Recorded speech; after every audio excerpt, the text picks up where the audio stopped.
good? How'd you assess the round today, Justin?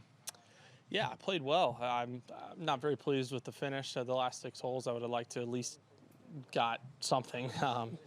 Definitely having a 5-iron and a 5-wood out of the fairway into 2 par 5s and making 2 pars is not good. But not a great par save there on 8, and I hit a lot of good shots. I just wasn't near as tight and tidy those last 4 holes. So just try to go work on that a little bit to where hopefully it's fixed for the weekend. When you were playing your practice rounds here, did you feel like this was going to be a course that scoring would be like this? Yeah, it's not very difficult. It's short, and the greens are soft right now. So obviously, if they get firmer and they tuck the pins a little bit more, it is going to be harder, and the scores will be higher. But with some of the pins that they've had, and definitely just the softer conditions, that's good scoring conditions for us. You're 2 under on the front, 12 under on the back. Is that just a coincidental thing? Holes on 1-9 fit your eye better, or is it just random? Anything to that? I think it's a coincidence. One extra par 5 on the back helps, and I've parred 3 of the par 5s on the front, so that's a big difference right there. But I don't know. I feel like you can get just as hot on the front 9. I just haven't done so. Hopefully, I'll do it one of these days this weekend. This kind of weather, do you think it's easier to score when it's kind of a cloud cover like this, fewer shadows? Do you ever give any thought to that? I never have until right now. So I guess not. I've never thought of it before. Ken Venturi used to always bring it up on the broadcast, like he was convinced this was easier for scoring because it was easier to see. Anyway, just curious. That sounds like a stretch to me, but I don't know.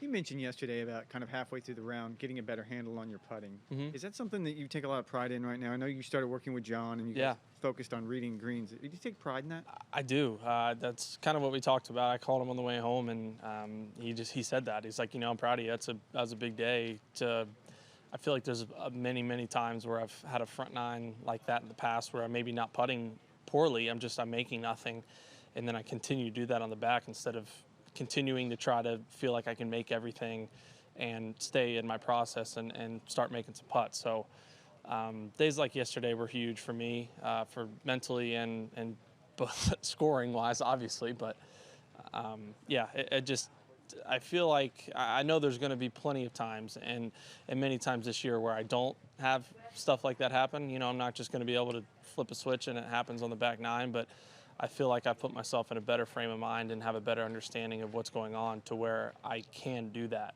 more often.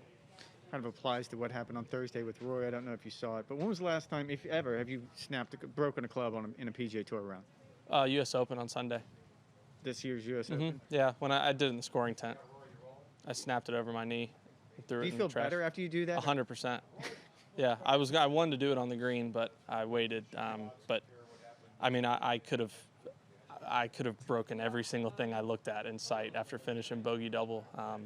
So the closest thing to me was my 60 degree, and luckily I had another one before I went to that Paynes Valley match, so I knew I was fine. Is it cathartic? Do you feel like that kind of gets it out of your system and you can move on? It helps. I don't know if it gets it out of your system, but it definitely helps. Anybody who's broken a club will agree that you feel better. Thanks, JT.